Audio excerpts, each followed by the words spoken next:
Okay, let's do a little more work on the plane strain problem for rigid, perfectly plastic materials. There's a huge literature on this, and so it's appropriate to spend a little bit of time on it, so to give you some access to the literature on this in this area.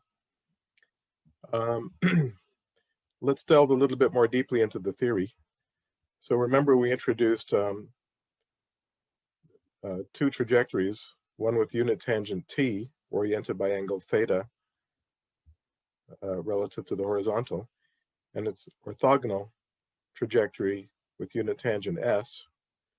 And remember, t and s played a role in simplifying the equilibrium equations to give us the Prandtl-Henke equations, and also the equations to determine the velocity field, the so-called Geiringer equations.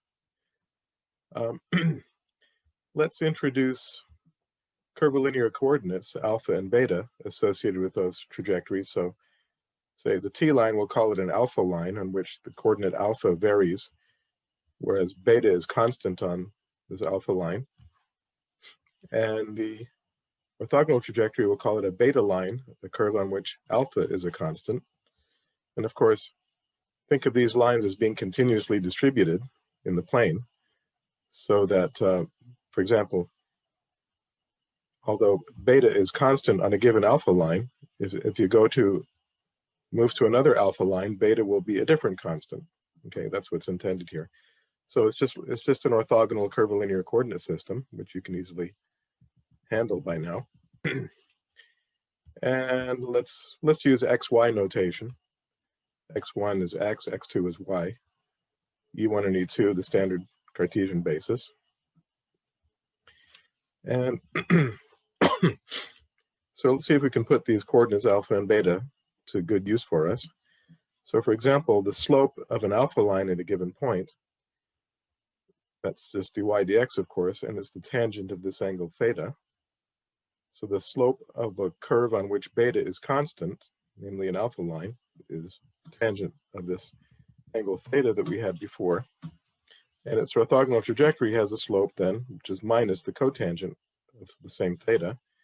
And that's a curve on which alpha is constant. So the notation here, stroke beta, means holding beta constant, and this one means holding alpha constant. Okay. So if we look back at the Prandtl-Henke equations, back on page 119 of these notes, you'll see that they imply the directional derivative of this combination is 0 on an alpha line, a curve with tangent t. So that means this combination is constant on such a line. If you go to a different member of the same family of curves, then you have a different constant, but that's in line with what we said before. Likewise, the second Prandtl-Henke equation indicated that this combination is constant on a beta line, or a beta curve, a curve on which alpha is constant. So that implies then that this combination is constant whenever beta is constant. So it's some function of beta, right? Because when beta is constant, that guarantees that this is constant as required. In the same way, this combination must be some function of alpha, because on a curve, a beta line where alpha is constant, that guarantees that this condition is satisfied. So we can think of these two so-called Riemann invariants involving the pressure and the angle of the shear line, t, as functions of these curvilinear coordinates. One is a function of beta, and the other one is a function of alpha. If you look at the velocity equations, the Geiringer equations on page 121, we had that the directional derivative of Vt minus, T dot grad Vt minus Vs, T dot grad d theta, or grad theta, I should say, was 0 on an alpha line, right? Curve beta equal constant. That means the differential Vt minus Vs differential beta is 0 on such a curve on an alpha line. And likewise, the second Geiringer equation has this structure. So I'm mentioning these because you'll actually need these in one of your new homework problems that I've just distributed earlier today. Okay. Okay, so let's go back and have a look at the stress field governed by the Prandtl-Henke equations. We've indicated that they have this structure, these combinations have this structure, some function of beta for the first combination, and the second combination, some function of alpha. Okay, again, this is constant on a curve that satisfies this differential equation, the equation of an alpha line. Likewise, this is constant on the orthogonal trajectory, namely a beta line, curve of constant alpha. Well, let's see if we can find out something about these functions psi and eta that we've introduced. Let's have a look at the derivative of psi using the chain rule. Let's say instead of expressing psi as a function of beta, we express it as a function of the coordinates x and y, the Cartesian coordinates, for example. Then using the chain rule, we have this. Okay, d psi dx dx plus d psi dy dy. So we can write that as dx partial psi with respect to x plus dy dx partial psi with respect to y. Okay, hold on a second. I've got to get my dog under control here. I'll be right back.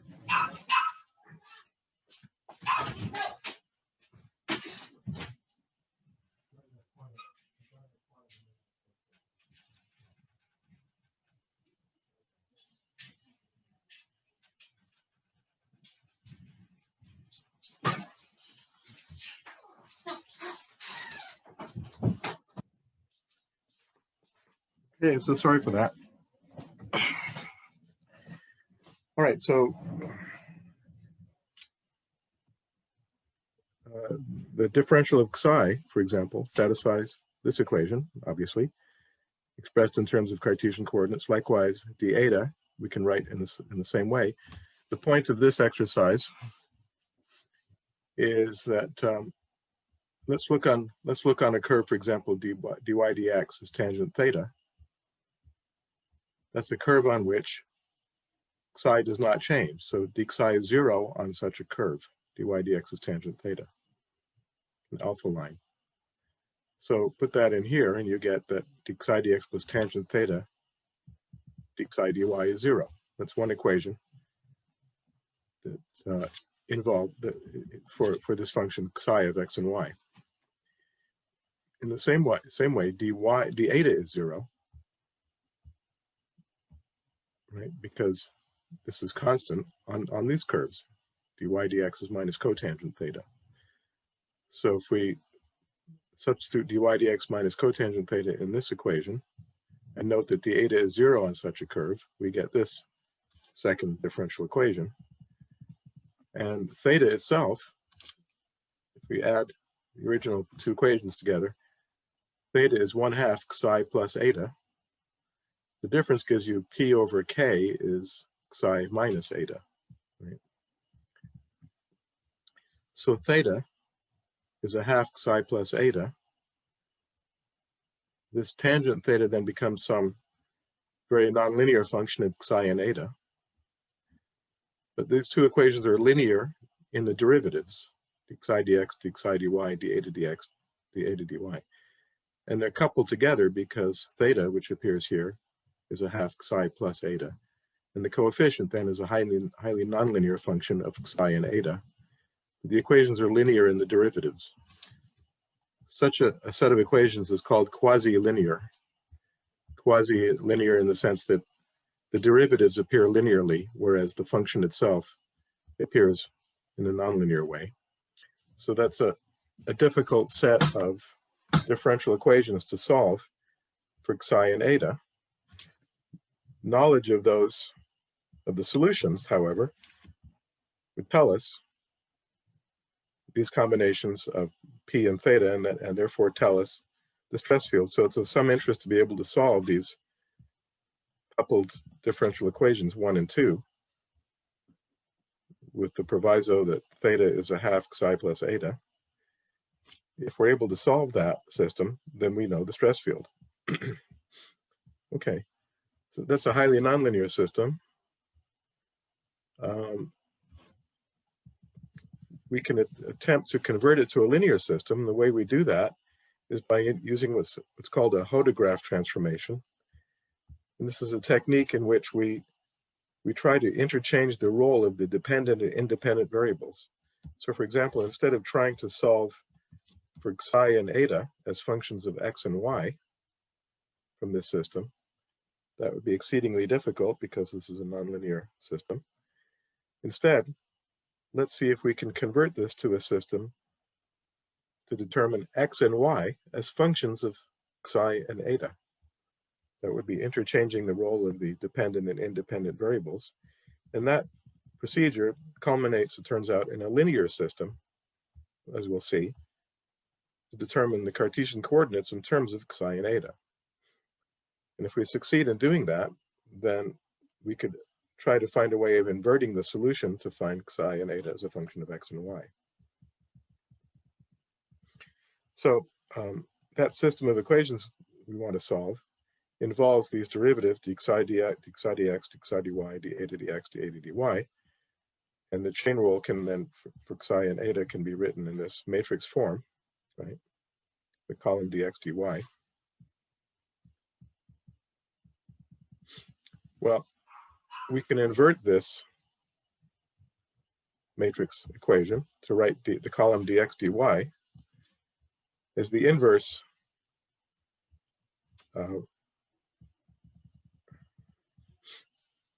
let's see, the inverse of this matrix times the column d psi d eta. So here, I left off the column that should sit right here. My apologies. There should be a column here, d psi d eta, okay? Column vector. But we can also write, you can use the chain rule for x and y expressed as functions of psi and eta. So we do that, we have this matrix form again of the chain rule, dx d psi plus dx d eta gives you dx, dy d psi, dy d eta gives you dy. So if we compare these two equations, we have these results. Here the j, by the way, is the determinant of this original coefficient matrix, okay? That determinant is just this. So if it transpires that that determinant is non-zero, then we have this result. We have the invertibility of that original matrix equation. And by comparing then both sides of the equation, we can assert that, for example, d psi dx is j times dy d eta. D psi dy is minus j dx d eta dx, and so on. Minus j dy d psi, d eta dy, j dx d psi. So we have expressions for the derivatives appearing in the original nonlinear pair of differential equations in terms of the derivatives of the Cartesian coordinates with respect to x, psi and eta, and this factor j. So this is valid provided that j is non-zero. And whether or not that's the case, we'll see. That's not always true. So let's assume for the moment that j is non-zero, the determinant is non-zero. So this combination is non-zero. If we plug in these expressions into our two nonlinear differential equations, they then become this pair of equations, dy d eta minus tangent theta, which remember, theta is a half psi plus eta, times dx d eta equals 0, and likewise dy d psi cotangent of theta, which is a half psi plus eta, dx d psi is 0. This is a linear system. This combination of terms involving psi and eta, those are the independent variables in this system. The variables we're trying to solve for are x and y, and they appear in an entirely linear way, although the coefficients here, as functions of psi and eta, it's a variable coefficient equation, but it is indeed a linear system, which is vastly simpler to solve. So this so-called Hodograph technique has led us from a nonlinear, quasi-linear actually, system to a linear variable coefficient system.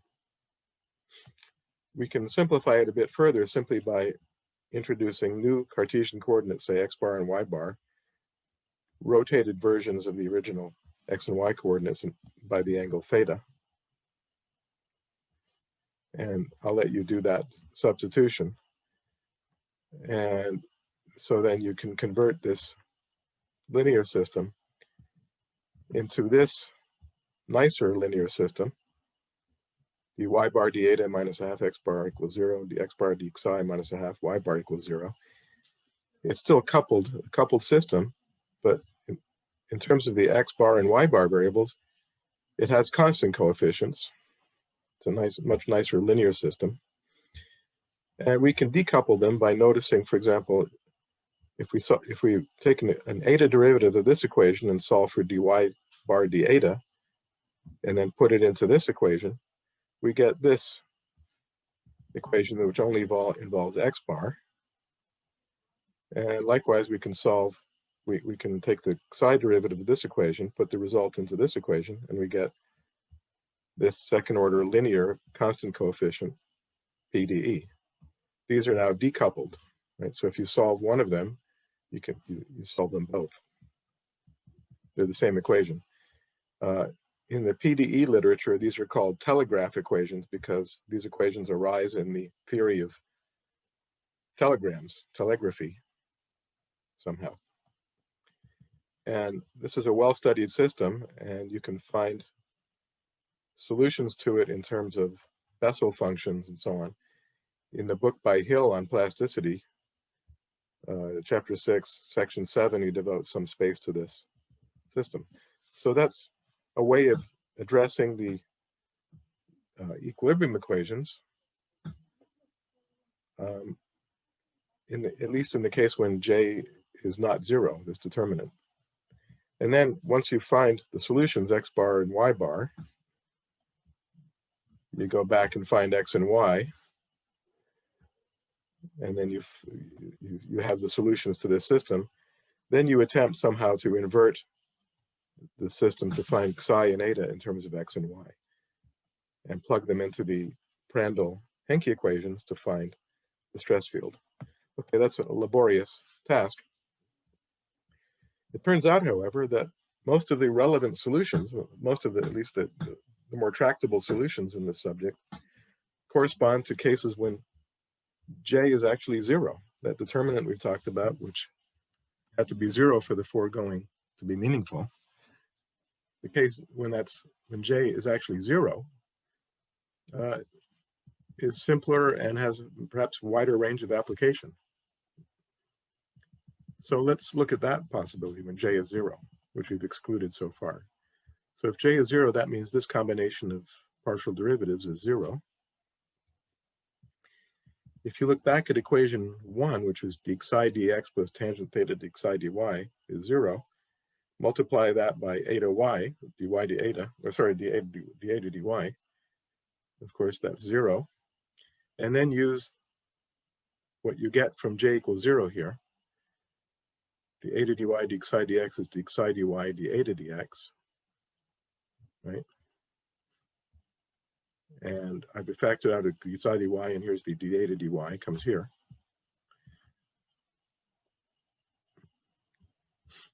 And then use the equations again. Use the second equation, equation 2. You can convert that to this form and use an appropriate trig identity to write that this way. Okay, so get d psi dy d eta dy over sine 2 theta is 0. This one equation you get in the case when J equals 0. You can do the same thing to the second equation. The parenthesis is 0, therefore that when you multiply by d psi dy is 0. Perform some manipulations using the fact that J equals 0. Then use the first equation, which is this, and you can convert the result to this, which looks very similar, except that now you have d psi dx and d eta dx over sine 2 theta. So both these are 0 in the case when j equals 0. So let's enumerate the possibilities. For example, you could have, you can satisfy the two equations by taking both psi and eta to be constants, right? Then all their derivatives are 0. If that's the case, we call them psi naught and eta naught, then this angle theta would be a constant, which means the alpha lines are parallel straight lines. And they're orthogonal trajectories, therefore the beta lines are also parallel straight lines. And if you look at the pressure in terms of psi and eta, that's also constant. So the stress state in this case is entirely uniform. This is called a constant state for obvious reasons. And as we indicated, the slip lines, or the so-called shear lines, are orthogonal straight lines in this case. Okay, another possibility, case 2, let's say, would be, say, d eta dx equals 0 would satisfy this equation. And then, let's say d eta dx is 0, d psi dx doesn't have to be 0, but then d psi dy would have to be 0, right? Because generally d eta dy would be not 0 in this case. So let's look at this case. If you look back at equation 1, which was this parenthesis here, right, then that gives you that d psi dx has to be 0. So with both derivatives of psi equals 0, that means psi is a constant. Call it psi naught. Likewise, the third possibility has d eta dy is 0 and then d psi dx is 0. And the second differential equation gives us, in addition, d eta dx equals 0 in this case. So this is a case when eta is constant, call it eta naught. So these two cases are very similar. Either eta is a constant or psi is a constant. So let's just look at one of them, and the other one is quite similar. In this case, the second differential equation involving derivatives of eta with respect to x and y is automatically satisfied, whereas psi, which was, or theta, which was a half psi plus eta, now you can solve that for psi and you get twice theta minus this constant value of eta. Let's take the x and y derivatives of this. You get psi x is twice d theta dx, psi y is twice d theta dy. Equation 1 then, which involves the partials of psi with respect to x and y, becomes this equation. We can interpret that, we can integrate that by noting that if you look at the chain rule for theta, d theta is d theta dx dx plus d theta dy dy, factor out the dx. This then will be 0 when dy dx is tangent theta, according to this equation. dy dx equals tangent theta is an alpha line, right? So we can conclude that theta doesn't change, d theta is 0, on an alpha line, which means those lines are straight. So we have the alpha lines being straight. They don't have to be parallel. If they're not parallel, then the orthogonal trajectories are these curves, the beta lines. You can solve for the pressure. Eta was fixed at a constant value. P over 2k then is psi, which is a function of beta only, minus eta naught. So on an alpha line where beta is constant, the pressure is constant, and also theta is constant, so the stress state is constant along a given alpha line. As you move from one alpha line to another, you get the stress is constant along that line, but the stresses will be different constants along the different alpha lines, okay? And that a state like that is called in the literature a simple state, okay? And the other possibility, the case 2, would have the beta lines being straight but not necessarily parallel. and the stress state being uniform along a given beta line, with the orthogonal trajectories, the alpha lines, then being curved. Okay, so these kinds of simple solutions corresponding to J equals 0 turn out to be very useful. For example, constant state, which has both psi and eta constant, can be associated with a region adjoining, say, a traction-free boundary. So here's a traction-free edge, normal E1. So the condition of zero traction would tell you that the Cauchy stresses T12, T21, and T11 are 0 on this boundary. Okay, so if you suppose, if you have a uniform state, that means the material adjacent to that boundary is uniformly stressed. T11 would then be 0, T12 is 0, and you could have a T22. But in order to maintain a state of yielding, remember, if you look back in the notes, page 117, the difference of the principal Cauchy stresses is twice the yield stress in shear. Right? So let's see. If you take, let's say you have T22 positive, T11 0, that means T1 would be the larger principal stress that would correspond to T22. T2, the smaller principal stress, would be T11, which is 0. And according to this equation, then T22 has to be 2K. So this stress parallel to the boundary, T22, would be twice the yield stress in shear to maintain the state of yielding. Minus the pressure is the average of T1 and T2, and that's just K. And as far as the angle theta is concerned, well, if you remember, T and S bisect the principal axes, which are E1 and E2 in this case. So T looks like this.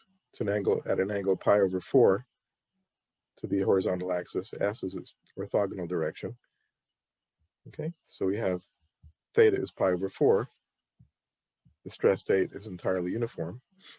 And so adjacent to a traction-free boundary, you could have a uniform state with slip lines crisscrossed at angles pi over 4 and 3 pi over 4. Okay. If you look at the stress, that involves the pressure, and here is the deviatoric part on the TS axes. We know P is minus K, put that in, and we have the stress state completely determined because we know the T axis and the S axis given here, right? Just from this geometry. Okay. We can check the traction condition to see make sure we didn't make a mistake. For example, the traction on that boundary is T operating on E1, the normal. Here's T, that's K. I on E1 is E1. Then T times S dot E1, which is minus root 2 over 2. And then S with a T dot E1, which is plus root 2 over 2. Okay, and then you can rearrange that. S minus T is minus root 2 E1, and everything balances out to 0 as required. Okay, so that's an example of a so-called simple state, which arises quite frequently in applications, in problems. And that's, again, an example where this J determinant is equal to 0. Let's have a look at a problem which involves neither a constant state nor a simple state, but something a bit more complicated. Although from the mechanical point of view, the problem looks quite simple.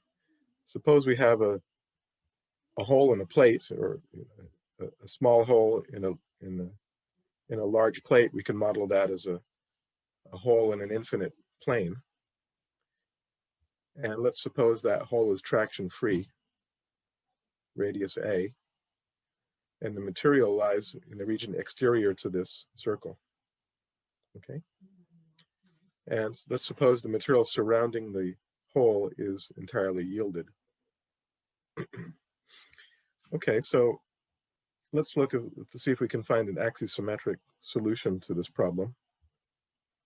Let's introduce polar coordinates r, and I'll call it phi instead of theta because I've used theta to mean something else, the orientation of the t-line.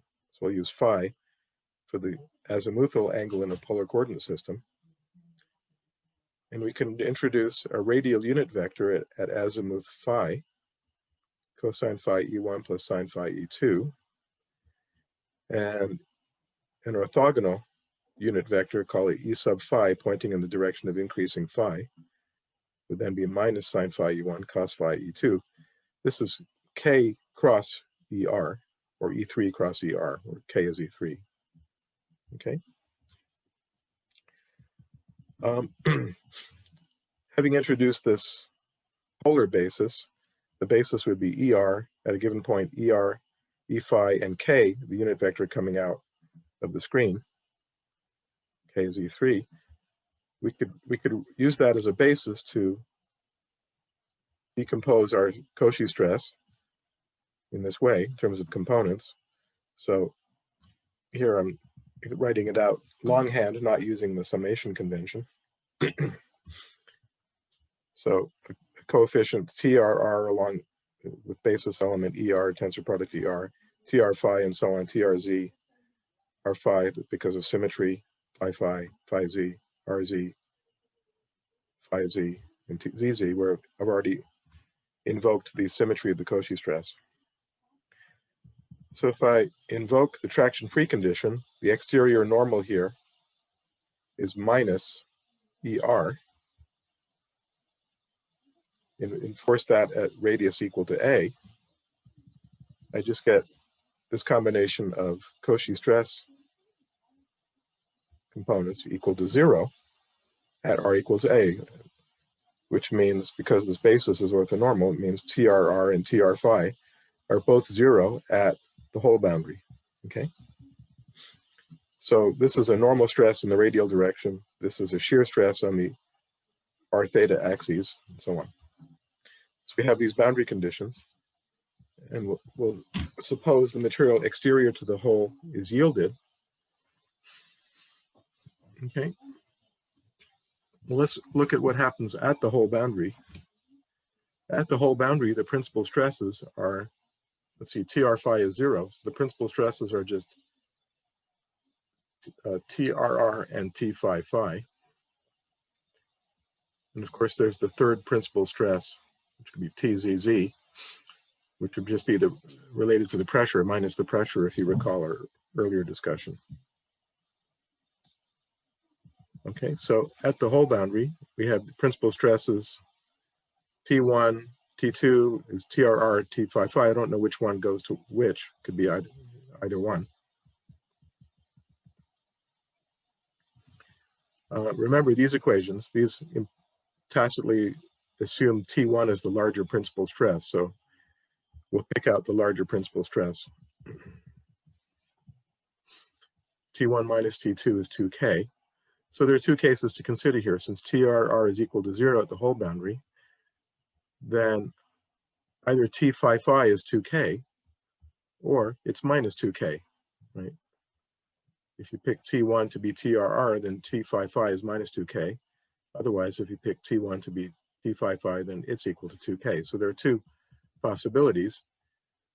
This is a hoop stress, T phi phi at the hole boundary. It's either positive or negative.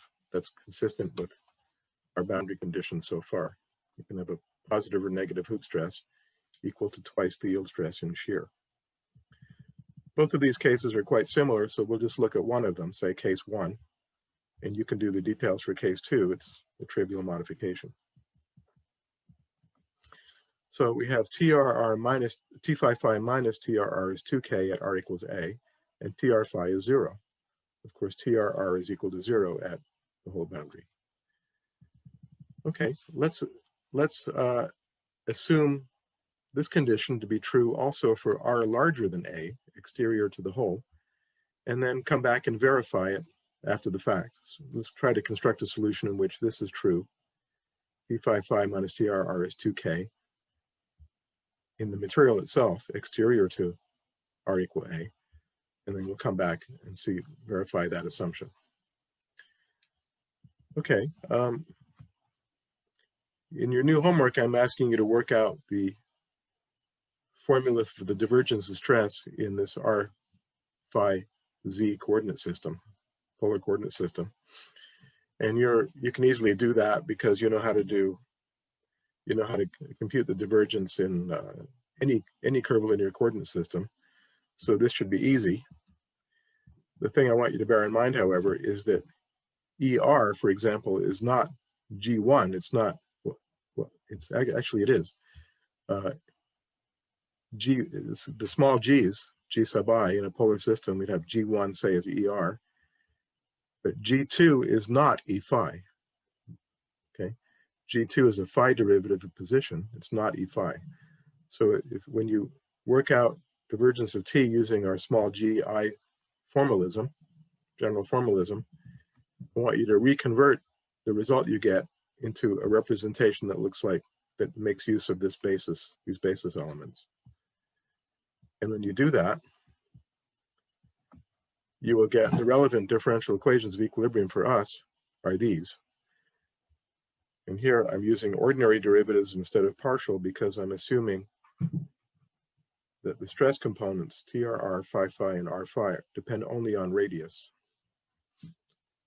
So that by assumption, they're independent of the angle. We're looking for an axisymmetric solution where the stress components don't depend on the azimuthal angle phi. Okay. If we get a solution with these assumptions, then that's fine. If the assumptions lead us to a contradiction somewhere, then we have to start over with a different set of assumptions. Let's see, if you look at the first equation here, unfortunately I'm calling it the second equation, it's really the first equation. You can rewrite this in this simple form, 1 over r squared times the r derivative of r squared t sub r phi is equal to 0. So T sub R phi, the shear stress, is some constant divided by R squared. You get that constant by invoking the boundary condition at R equal A. So C would be A squared times TR phi at A, which was 0 from the boundary condition. So with C equals 0, then TR phi is 0 for all radius greater than A. So TR phi is identically 0 in the material. This equation then, you notice this convenient decoupling. TR phi is decoupled from TRR and T phi phi. That second equation, which I've mislabeled here as the first equation, gives us that the ordinary derivative of TRR with respect to R is 1 over R T phi phi minus TRR, which by assumption was 2K. So we have 2K over R, and now we can easily integrate this to find TRR. 2K natural log R, and if I write it as natural log R over A, I automatically incorporate the boundary condition that TRR is equal to 0 at R equals A. So I've done that here. Then T phi phi is obtained just from the fact that T phi phi is equal to 2K plus TRR, and that's this. So now we do indeed have an equilibrium stress field, Axisometric solution.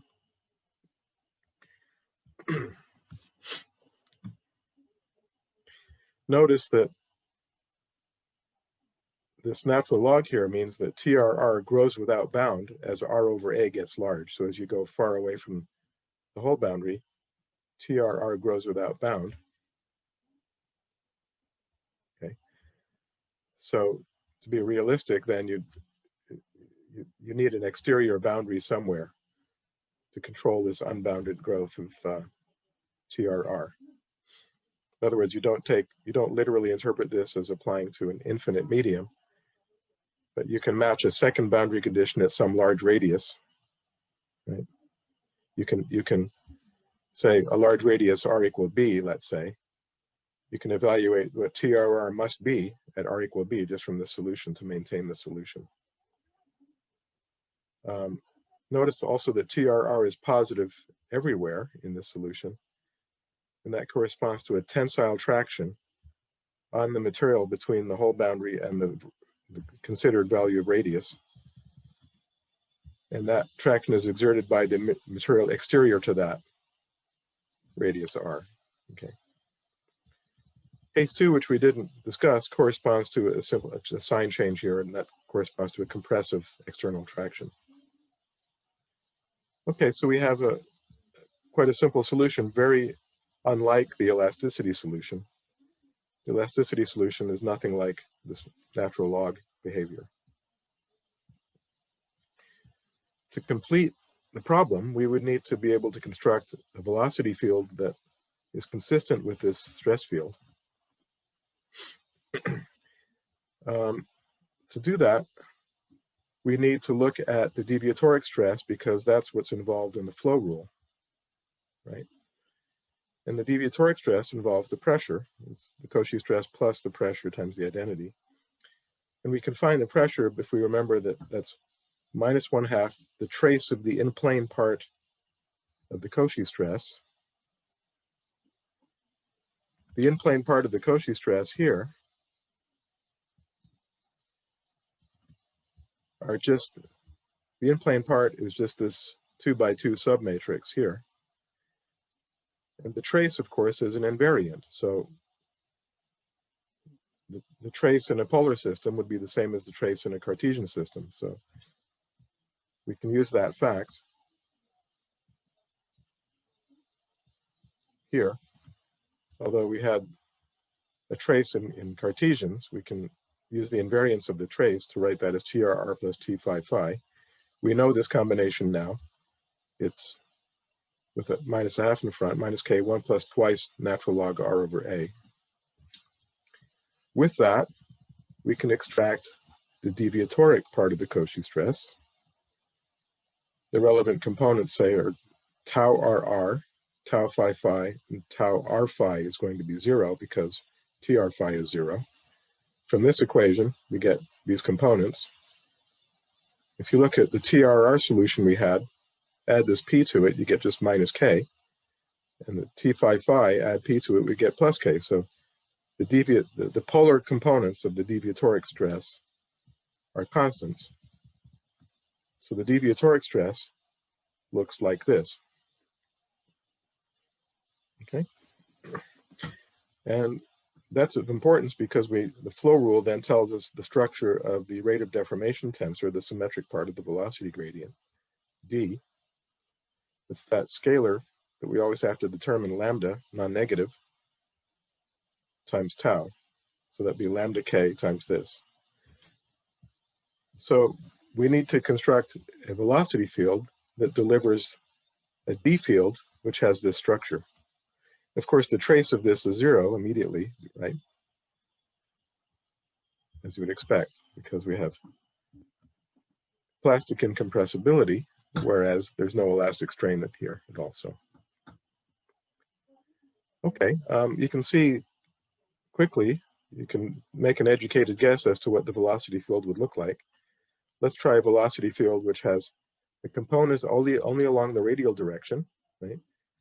With the stresses, as we have indicated, we have TRR, TRR non-zero, TR phi is 0. There's no shearing, there's no azimuthal shearing. So we expect the velocity to be a purely radial field along ER with a coefficient, the intensity of the velocity, that only depends on radius. Let's see if that works. Well, if the velocity field has this structure, we can quickly compute the form of the velocity gradient by using the chain rule. L dx is dv, L being the spatial velocity gradient. dv is du, which is u prime r dr, with an er left over. Then u times der, which is er prime phi d phi. Okay. So er prime phi, that's the derivative of er with respect to phi. If you look at how we defined er at phi, that derivative will just turn out to be e sub phi, the azimuthal unit vector, times d phi. And then we want to factor out a dx. We do that by noting that if you write position in a polar coordinate system, you'll find that dr is just er dot dx. So I can extract the tensor product operating on dx. You'll also find that r times d phi is e phi dot dx. So d phi itself is 1 over r e phi dot dx, and I can extract the tensor product here operating on dx. So I can conclude immediately that the velocity gradient is u prime r er tensor er plus u over r e phi tensor e phi. And that's already symmetric, so there's no vorticity in the solution. That's equal to d. And that's consistent with this requirement that comes from the flow rule, provided we match up the coefficients. So u over r has to be lambda times k, and u prime r has to be minus lambda times k, right? And that is easy to deal with, because if you add these equations together, you get 0 on the right-hand side, and you get u prime plus u over r, which, by the way, is the trace of d. U prime plus u over r is the trace of this, and that's 0 as required. To integrate this, you simply rewrite it as 1 over r times the r derivative of r times u. So that means r times u has no r derivative, which means it's a constant, so we have a constant. And physically, we require that lambda to be positive, if you remember. So here, u over r would be c over r squared. K is positive, so lambda positive means c positive. Okay. In the other case 2 solution, you'd have a minus k here, and then the same procedure would tell you that c is negative, which means you'd be pushing the material inward. Here we're pushing the material outward in accordance with case 1. And that's as far as we can go. This is a general velocity field that's consistent with our stress field. And we can't determine the value of c because of this perfect plasticity situation where, you know, the velocity gradient, or the rate of strain, its magnitude is indeterminate, right? If you have as we indicated last time, once you reach the yield point, the magnitude of the velocity gradient, or the d tensor, could be anything, right? Because you have an infinite number of possible norms of d associated with a given stress. So this is as far as we can go in determining the stress, the velocity field. Okay. In this case, it turns out to be quite interesting to figure out what the slip lines look like, the t and s trajectories, or the alpha and beta curves. Let's have a look at that determination. And then we'll compare with experiments towards the end. Okay, so remember, in this, the general situation here, the larger principal stress minus the smaller one is twice k. In case 1 here that we're looking at, the larger principal stress is T phi phi, the hoop stress. T22 is the smaller one, and this, remember, vanishes at the whole boundary. Okay, so T phi phi, that's T1, the corresponding principal axis, U1 here, would simply be the azimuthal unit vector E phi. Right? Here's a point here. Here's our polar coordinate system, radius and angle, azimuthal angle phi. This vector is E phi, which corresponds to the first principal direction. So that's U1. U2 then, we want U1 cross U2 to be equal to K, so U2 must be minus ER. Okay? Remember, it's only the tensor product U1 with itself and U2 with itself that matters as far as the stress is concerned. When you take U2 tensor product itself, the sign disappears. So U2 could be plus or minus ER. I'm picking minus ER so that U1 cross U2 is K. And likewise, T cross S is K. If you look back on page 117, so you can, to help you orient the T and S axes, T is 45 degrees below clockwise, that is, relative to U1, and S is 45 degrees counterclockwise relative to U1. So those are oriented like this, okay? And remember, this is the angle theta. T makes an angle theta with the horizontal. This is the angle phi. We add 45 degrees to it, pi over 4, and we get T. Right? So theta here, this angle, is actually phi plus pi over 4. So we know theta, we know the orientation of the alpha lines at any point in the plane, because in our polar coordinate system, you specify where you are. At the point where you are, you then know the azimuth, add pi over 4 to it, and you have the orientation of these so-called alpha lines with the curves on which beta is constant. Okay? So those are definitely not straight lines, because different points in space in the plane have different phi values. Okay? Okay, nevertheless, we can try to find the equations of that alpha line. The alpha line satisfies the differential equation dy dx at constant beta is equal to tangent theta. Theta is phi plus pi over 4. And if you play around for a minute with the relevant trig identity, you can write that as sine phi plus cos phi over cos phi minus sine phi. Cos phi, of course, is x over r.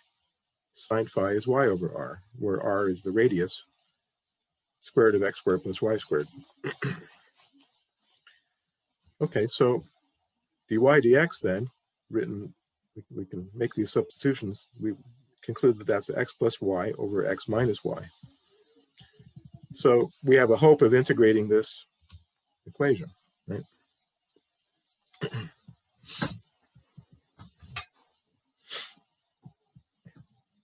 Something else to notice, that this is an equation of a curve on which beta is constant. So d beta is 0 on this curve. In general, d beta by the chain rule is d beta dx dx plus d beta dy dy, which means you can solve for dy dx from this equation and you get minus d beta dx over d beta dy. Put this over here on the left and you conclude that d beta dx is x plus y over y minus x times d beta dy.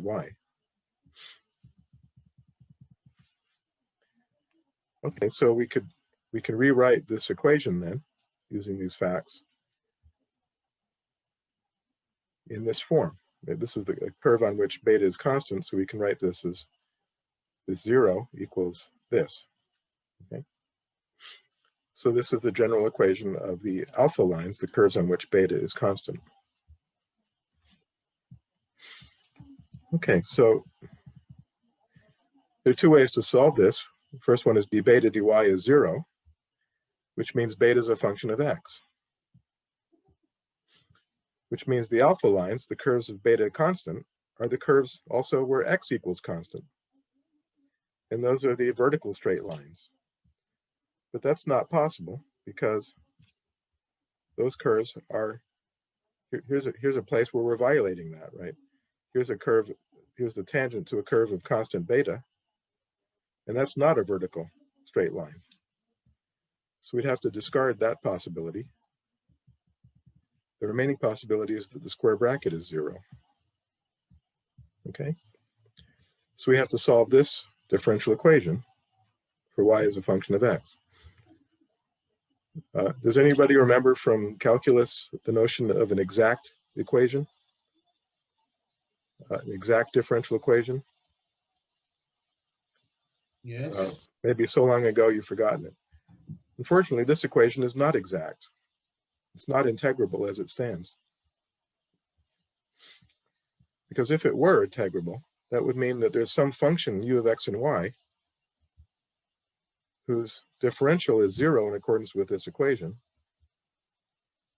And by the chain rule, that would be du dx dx plus du dy dy, where du dx would be x plus y, and udy would be y minus x. But these equations are not consistent. These equations are not consistent because the first one tells us the d squared u dx dy is 1, whereas the second equation tells us d squared u dy dx is minus 1. They should be equal for a C2 solution u, and they're not. So this equation is not integrable. What we do is we replace it by an equivalent equation that is integrable by multiplying through by something called an integrating factor. Okay? We simply multiply the equation through by some factor f. So we have f times x plus y dx plus f times y minus x dy equals 0. Again, we stipulate that that's a curve on which beta is constant, so we'll interpret that as a chain rule representation of d beta with the proviso that d beta is 0. And then d beta dx must be this coefficient, d beta dy is that. And then we demand equality of the crossed partial derivatives. The y derivative of d beta dx is equal to the x derivative of d beta dy. When you do that, and spend a line of writing, this equation turns out to be equivalent to this one. Okay? That equation looks unpleasant, but it's integrable. It has a solution. And that's a first order partial differential equation now for this integrating factor as a function of x and y. We have to find that function of x and y by solving this equation. And then we know from this result that there exists a beta we can get by integrating d beta dx is f, x plus y, d beta dy is f, y minus x. So the trick is to find the integrating factor. The way we'll do that is we'll use something called the method of characteristics for solving partial differential equations. In that method, we seek a parametric solution, a solution in parametric form. Say t is the parameter. We'll seek x, y, and f as functions of parameter t, and invoke the fact that f, of course, ultimately is a function of x and y. If you plug in x of t and y of t, it becomes a function of t. Its t derivative then by the chain rule would be this, df dx dx dt plus df dy dy dt. Comparing this equation with this one, we would conclude that minus 2f is df dt. And the coefficient of df dx here, namely dx dt, is x minus y. The coefficient of dy dt is x plus y. So this so-called method of characteristics entails the integration of these three equations. They're coupled. I mean, the f is decoupled from x and y, but x and y are coupled together. Luckily, this f is decoupled, we can integrate it immediately. df over f is minus 2 dt, so we integrate that immediately. Here, f naught is a constant. Now we need to eliminate t to get f as a function of x and y. How do I do that? Well, I can notice I'd have to integrate these equations in order to do that. Notice that d dt of x squared plus y squared, that's just this. Put in dx dt and dy dt from these equations. The 2xy terms cancel out. You get twice x squared plus y squared, which says d dt of r squared is 2r squared. You can separate the variables. 2 dt is dr of r squared over r squared. Integrate that, you get natural log of r squared. 2t is natural log r squared plus a constant.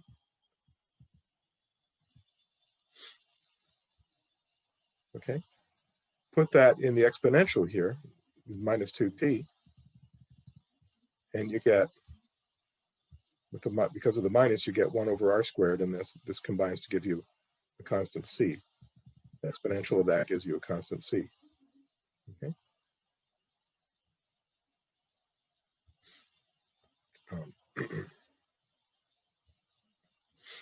Okay, so here we have the integrating factor as a function of the x and y coordinates. R squared is x squared plus y squared. If you go back to the equation for the integrating factor, the constant in c over r squared would drop out of the equation, divided out by the equation. So the value of that constant is quite irrelevant. Let's, for example, set it to equal to -1, just for convenience, and see what we get. If you go back to the equations for d beta dx and d beta dy then,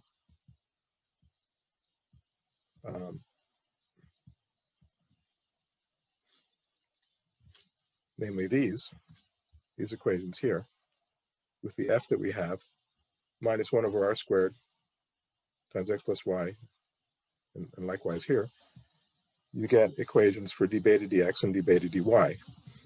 Now we know that we can integrate these. It may not be a pleasant job, but we can do it because we found an integrating factor that ensures the existence of a solution to these two equations for beta.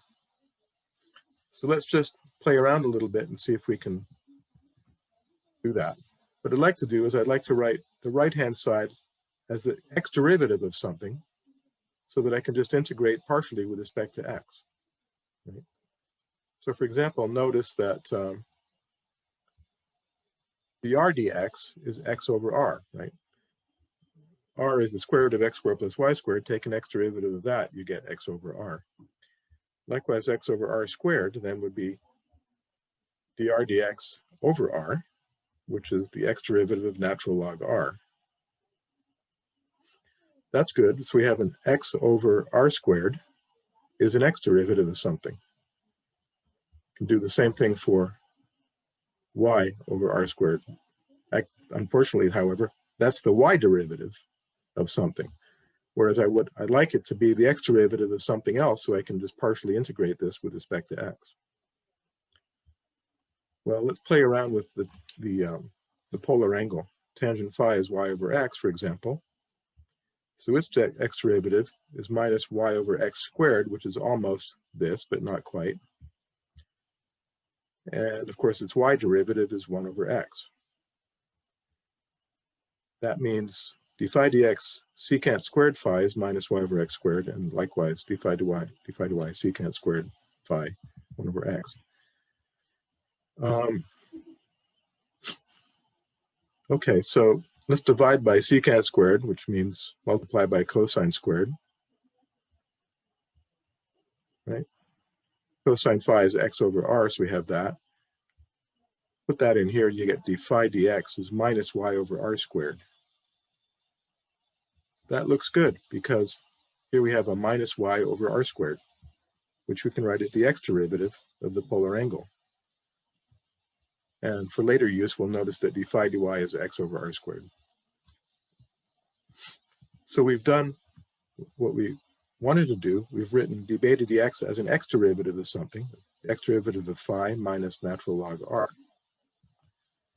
Integrate partially with respect to x, you get phi minus natural log r plus some function of y alone. To get this g of y, we look at the y derivative of beta. That would be d phi dy minus the y derivative of natural log r plus, well, excuse me here,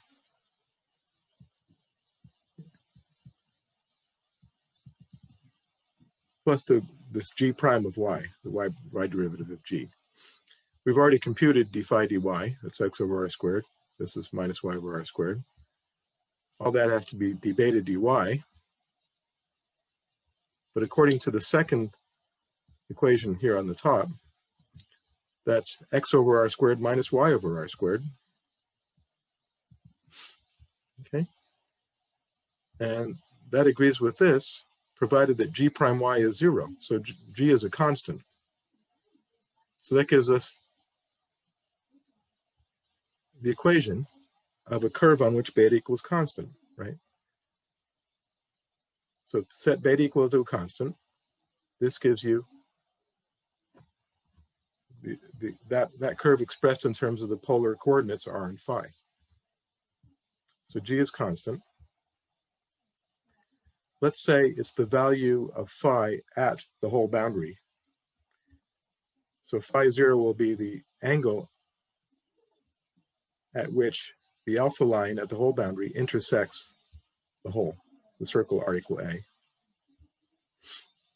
If we do that, then beta would simply be phi minus natural log r over a. So if you put in r equal a, this disappears and you get the value of phi at r equal a. And beta is constant on that curve, so that would be your phi naught. Phi naught is beta, right? So that gives you the equation of the alpha lines, the curves on which beta is constant. Here it is, in which you interpret the solution with beta equal a constant, namely phi naught, the value of phi that you imposed at the boundary. And a curve like this with beta equal a constant is called a logarithmic spiral. It tells you that the angle, the azimuthal angle of a point on the curve increases as the natural log of radius. As you move away from the radius, the angle increases. Well, in the same way, you can study the beta lines, the orthogonal trajectories. We've done too much work, I won't do that again.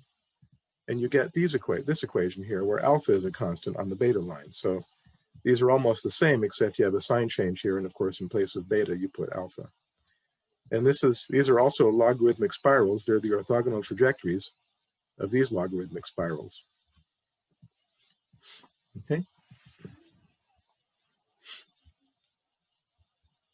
So now you can go back.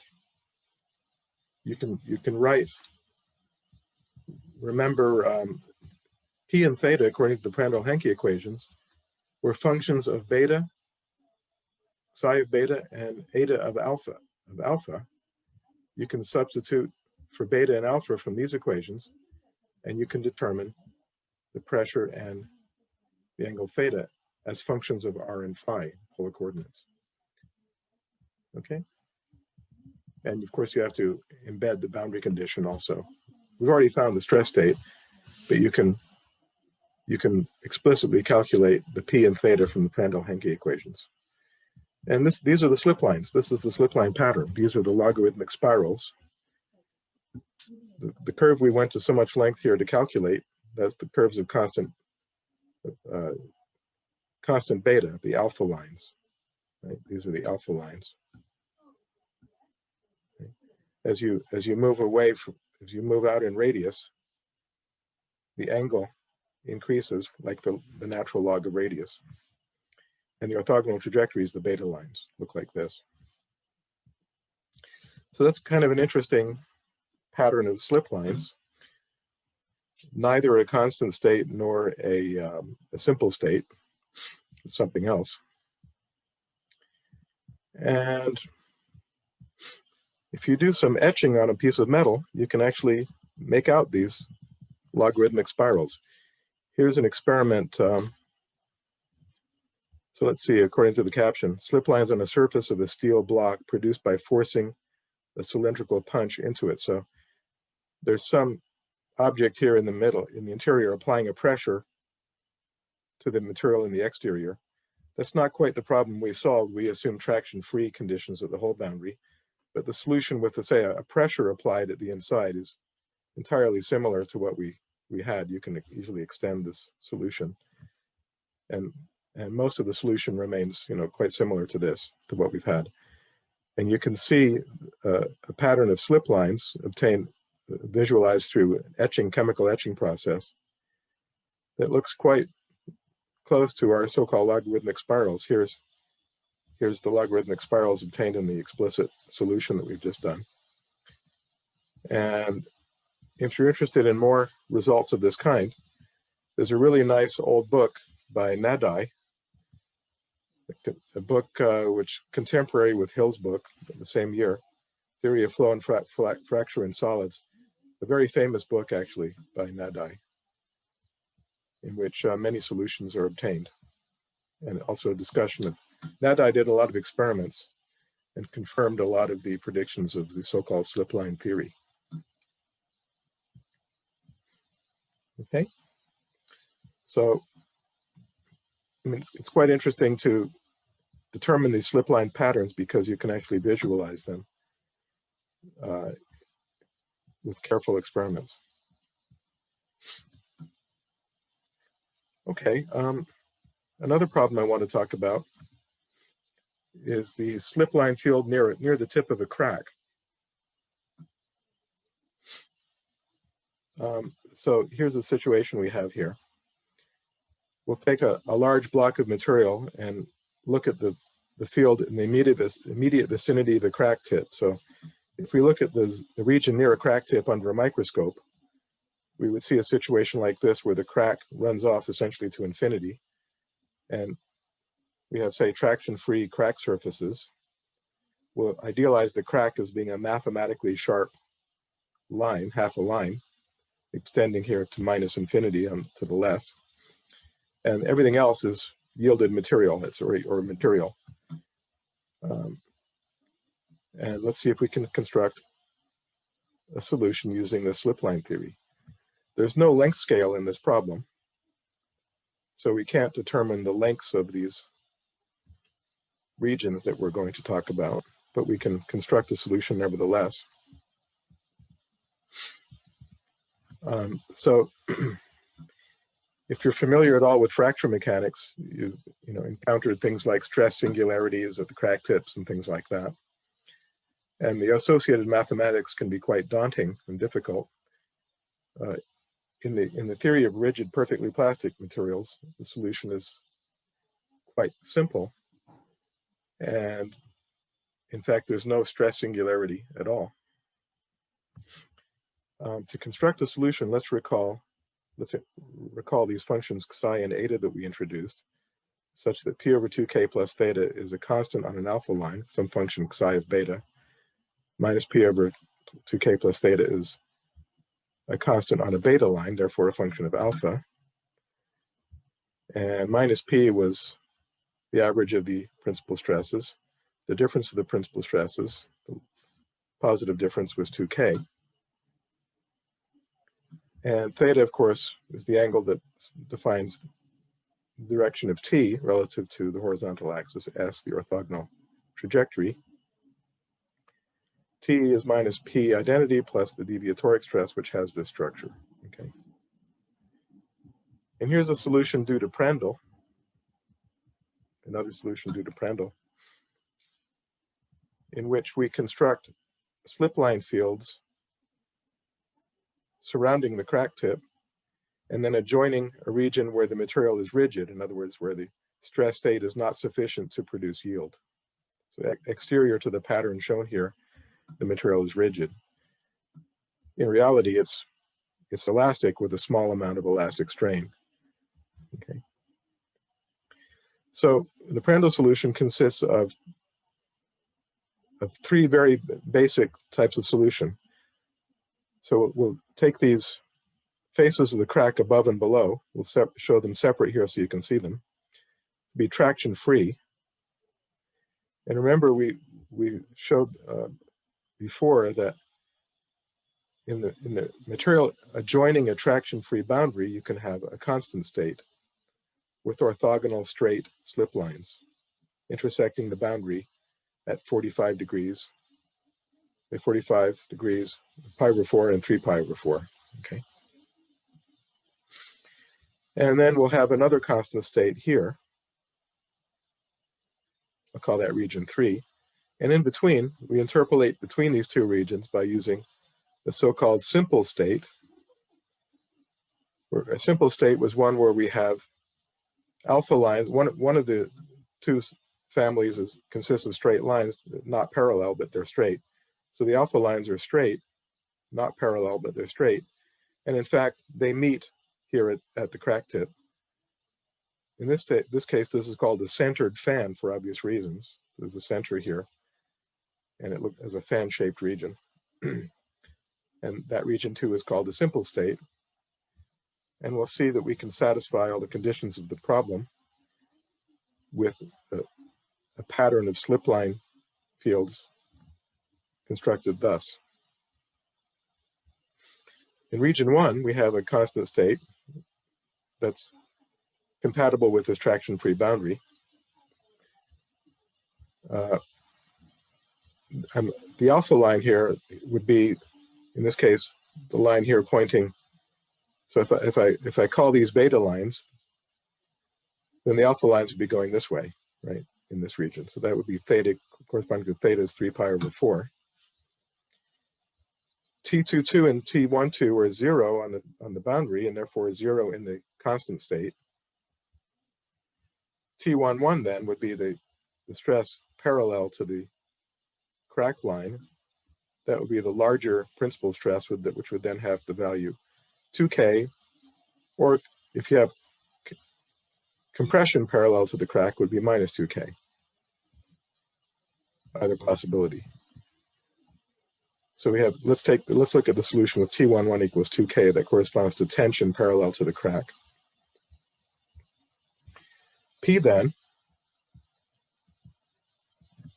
with T22 equals 0 and T1 is 2K, we get P is minus K. Right? So the pressure field in this constant state is simply minus K. Okay. So we know everything in this region 1, this constant state. We can trace a beta line. This is a beta line here. Trace a beta curve all the way into region 3. We don't yet know the solution in region 2, but we know everywhere along a beta line, a certain combination of P and theta is equal to a constant. So we can trace the solution from a beta line here, where we know the solution, all the way into region 3, for example, and use this second equation, this equation here. This combination minus P over 2K plus theta is constant everywhere along a given beta line. Here, the alpha line makes an angle of pi over 2. So theta is pi over 2 in region 3. So pi over 4, I should say. Right? So plus 45 degrees relative to the x-axis. So you get minus P over 2K plus pi over 4. That has to match the value of the same variables in region 1, which is minus P is plus K over 2K, and theta was 3 pi over 4. So we get the pressure. We know the angle in region 3, and we now have the pressure. Minus K, 1 plus pi. So we know the state in region 3.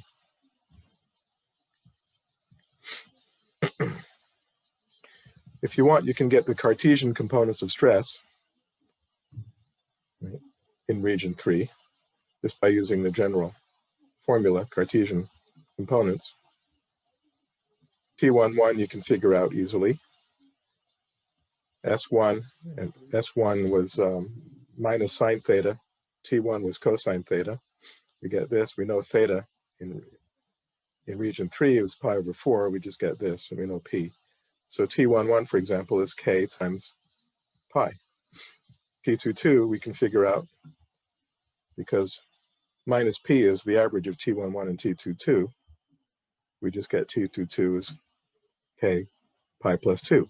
So the Cartesian stresses are quite different from what they were in region 1, even though the slipline pattern is very similar, right, in region 1 and region 3. Okay.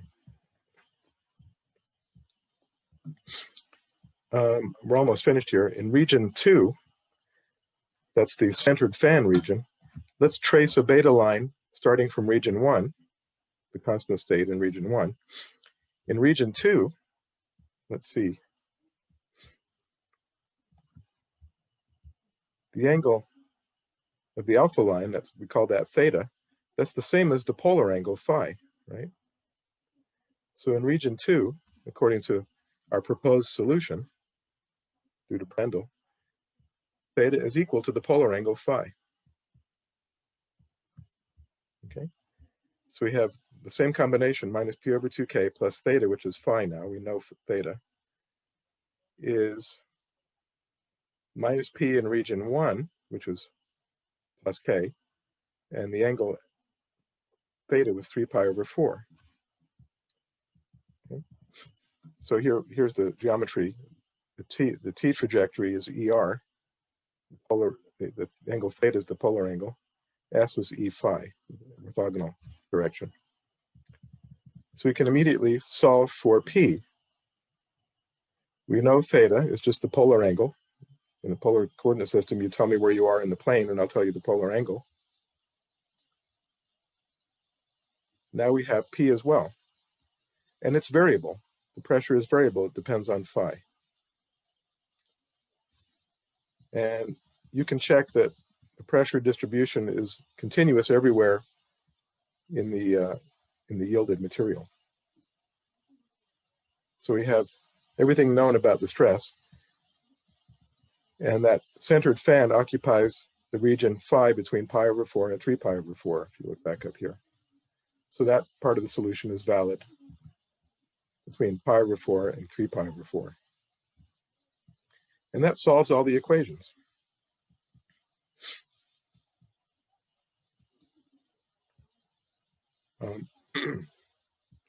You can also look at the polar components of stress if you want. T is ER, S is E phi in this region, minus P we know. And you can read off the polar components of stress. And the stress field is entirely bounded, unlike the elastic solution, which would have a strong singularity as you approach the crack tip. Here the stress field is bounded. Okay. And I'm asking you in one of the problems in your new homework to analyze the velocity field that goes with this stress field. Okay. By the way, I mean, I'm a little over time here, but what if you have a blunted crack tip? Crack tip, say, in the form of a half circle. Instead of a sharp crack, you have a blunted crack. Well, you can make a solution by using what we've done so far. Have a simple state or a constant state adjacent to the traction-free boundary here, above and below. A constant state out in front, where, just as we had in the Prandtl solution, orthogonal straight slip lines. Here, adjacent to this circular boundary, you can have logarithmic spirals, just as we had before. And these can then join simple states, which interpolate between these two constant states. A simple state here with straight